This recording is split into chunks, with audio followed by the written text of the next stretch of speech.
CBRE manages many different client types. The client types, span from corporate facilities, corporate campuses, buildings, or bank branches, things like that, to investor-owned buildings, which can be your multi-tenant office towers. But you also mentioned the development of things. We have a development arm, so our development arm helps build buildings, and we have a brokerage arm that helps people select buildings where to go.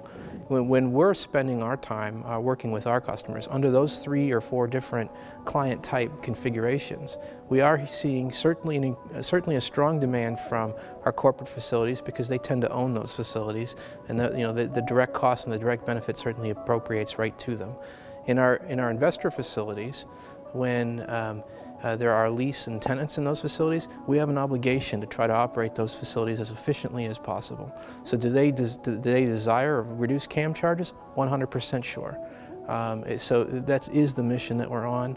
And what we're seeing with our development side of the house is, as technologies become more prevalent, as the concepts of smart buildings become more advanced and available to the marketplace, people are starting to spec these tools into the facilities. So it's not just the lowest common denominator building automation system, but it's can I connect that building automation system to some cloud-based service into the future. I need to be able to make sure that I future-proof my technology or my infrastructure. In Korea, South Korea today, we have Jeju Island, which is a test bed for the last 5 years or so on what a future city community can look like. I think, in my mind, given that I live in the world of buildings, in my mind, a future city has technologies built into buildings that is accepting signals from outside the building. The buildings today historically have operated inside their 4 walls, so to speak. The question is that the world operates outside those walls as well. So how can we bring in market signals from the power market, via something like demand response? How can we automate those sorts of tools?